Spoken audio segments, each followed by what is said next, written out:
Baik, Assalamualaikum warahmatullahi wabarakatuh dan selamat siang. Kami di sini dari kelompok 2, kelas manajemen hubungan pelanggan. Di sini kami akan menjelaskan terkait Customer Portfolio Management atau CPM dengan studi kasus e-commerce yaitu Tokopedia. Next. Sebelumnya kami akan memperkenalkan terlebih dahulu anggota kelompok kami. Di sini yang pertama dari Kinjona Hampun dengan NIM 10201074. Lalu ada Muhammad Andre Gunawan dengan NIM 10191051. Ada saya sendiri Kuroto Ayun dengan NIM 10191067. Revaldi Kusuma Mansyah dengan NIM 10191069 dan yang terakhir Kak Ahmad Indra dengan NIM 10181001. Next. Adapun outline yang akan kita bahas pada pembahasan kali ini yang pertama yaitu keterkaitan antara teori 5 kekuatan Porter dengan masing-masing strategi customer retention dan customer acquisition. Dan yang kedua, keterkaitan antara CPM dengan customer retention dan customer acquisition. Dan yang ketiga, contoh studi kasus dari e-commerce yaitu Tokopedia. Next.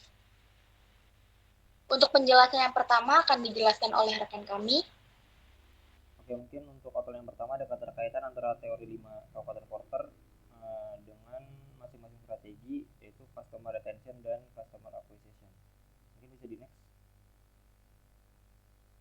Oke, mungkin dari pengertian Porter 5 sendiri adalah metode yang menganalisis dan mengidentifikasi kekuatan yang membentuk pola bisnis. Nah, dengan metode ini juga biasa digunakan untuk mengidentifikasi struktur-struktur industri dalam menentukan strategi perusahaannya. Kemudian dari Porter 5 ini terdapat 5 metode. Yang pertama ada Trade of New Entrants, yang dimana ancaman ini menilai seberapa mudah atau sulitnya pesaing baru memasuki ruang pasar. Nah, kemudian ada Bargaining Power of Supplier, yang dimana kekuatan tawar-menawar pemasok mengacu pada seberapa mudah atau sulit bagi pemasok untuk menaikkan harga yang meningkatkan keuntungan mereka, seperti itu. Mungkin yang ketiga ada Bargaining Power of Buyer atau Consumer, yang dimana daya tawar pembeli mengacu pada kemampuan mereka untuk menegosiasikan harga yang lebih rendah atau untuk meminta produk dengan kualitas yang lebih tinggi. Mungkin bisa di next.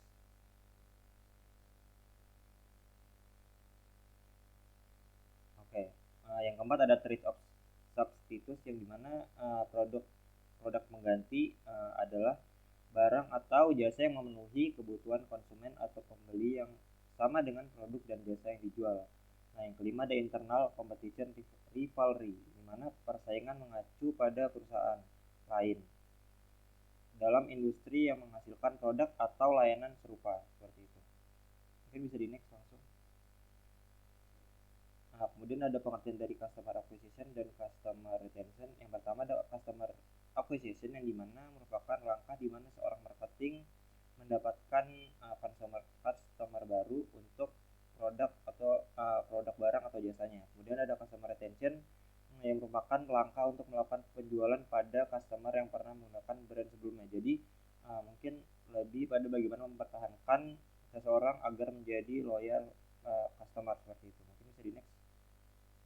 Nah, kesimpulan dari keduanya itu dari Porter 5 dengan customer retention dan customer acquisition sendiri adalah yang dimana Porter 5 sendiri merupakan metode yang menganalisis dan mengidentifikasi kekuatan suatu perusahaan agar terbentuknya pola bisnis yang lebih unggul dari kompetitor yang ada. Kemudian disinilah peran customer acquisition dan retention untuk bisa lebih menguatkan pola bisnis tersebut. Seperti itu. Mungkin bisa di next.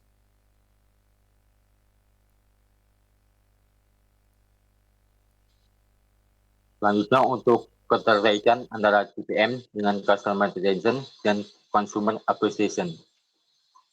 Next, CPM dengan Customer, yaitu Consumer Portfolio adalah kelompok pelanggan yang memberikan keuntungan bagi perusahaan, di mana CPM bertujuan untuk meningkatkan proses bisnis berdasarkan pada basis jasa pelanggan, yang intinya tidak semua pelanggan seharusnya mendapatkan layanan sama, kecuali menguntungkan secara strategis.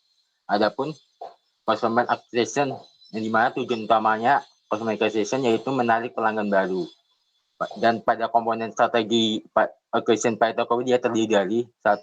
Mengidentifikasikan potensi pelanggan, 2. Desain dan mengimplementasikan marketing strategi, 3. Following up potensi penjualan, 4. Mengukur sukses of strategi. Selanjutnya untuk customer retention, yang dimana customer retention adalah memberikan pelayanan pada pelanggan lama agar selalu lanjut menggunakan produk dan layanan yang digunakan. Dan strategi retention pada Tokopedia terdiri dari consumer service, kedua kualitas produk dan layanan, ketiga membuat lingkungan ramah pelanggan, keempat program loyalitas. Selanjutnya akan dilanjutkan oleh rekan saya. Baik, berikut kesimpulan yang berisi customer portfolio, acquisition, dan retention, yaitu pemasok biasanya memiliki kekuatan untuk meminta harga barang tinggi ketika mereka hanya satu dari sedikit perusahaan yang menawarkan pasokan. Seperti ketika hanya ada 3 perusahaan yang menawarkan bahan baku yang dibutuhkan oleh banyak perusahaan yang menggunakannya untuk membuat produk. Tetapi pembeli cenderung memiliki kekuatan ketika ada banyak perusahaan yang menawarkan produk atau layanan yang sama atau serupa ketika minat terhadap produk atau layanan rendah. Disinilah customer acquisition dan retention hadir untuk bisa menguatkan pola bisnis yang ada di Tokopedia. Selanjutnya akan dilanjutkan oleh rekan saya.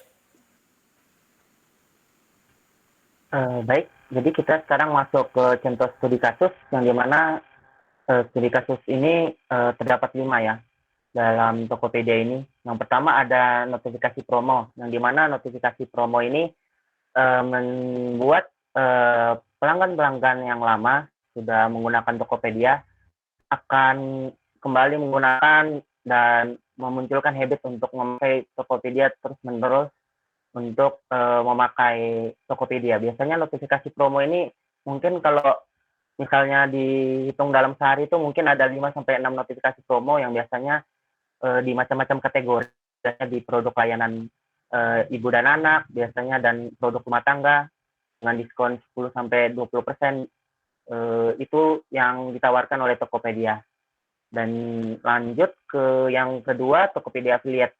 Di Tokopedia Affiliate ini, di sini kita bisa kita menarik pelanggan baru yang dimana pelanggan baru ini ingin mendapatkan penghasilan tambahan dari berjualan online gitu. Jadi kita kayak jual barang-barang orang secara online dan kita mendapatkan komisi di balik penjualan tersebut. Dan juga setiap setiap klik dari barang-barang yang ditawarkan itu mendapatkan penghasilan juga. Jadi di Tokopedia Affiliate ini salah satu mungkin dari banyaknya e-commerce yang dia menawarkan afiliasi yang cukup mudah gitu. Jadi kayak memang syaratnya itu dia memang tanpa minimum followers dan juga kita dapat akses ke Akademia Kreator Tokopedia yang dimana itu bisa membantu asah skill dan juga perluas koneksi buat para Tokopedia affiliate yang bergabung gitu. Jadi untuk gimana caranya biar menjual barang-barang ini biar dengan cepat dan juga mendapatkan perhatian orang dengan lebih banyak gitu. Dan juga ketiga ini customer loyalty ini masuk ke dalam customer retention yang dimana ini cara Tokopedia dalam mempertahankan pelanggan yang dimana ada tingkatan untuk pengguna Tokopedia yang dimana tingkatan-tingkatan ini akan menjadi suatu keuntungan buat pengguna Tokopedia yang dimana ketika berbelanja akan mendapatkan diskon potongan harga dan juga potongan gratis ongkir untuk mereka. Jadi dia itu sistemnya kayak badge gitu. Jadi ada kayak bronze, silver, gold, platinum. Jadi semakin tinggi badge-nya itu, semakin tinggi posisi dia, maka semakin banyak keuntungan yang bisa dia dapatkan. Dan selanjutnya akan dilanjutkan dengan rekan saya.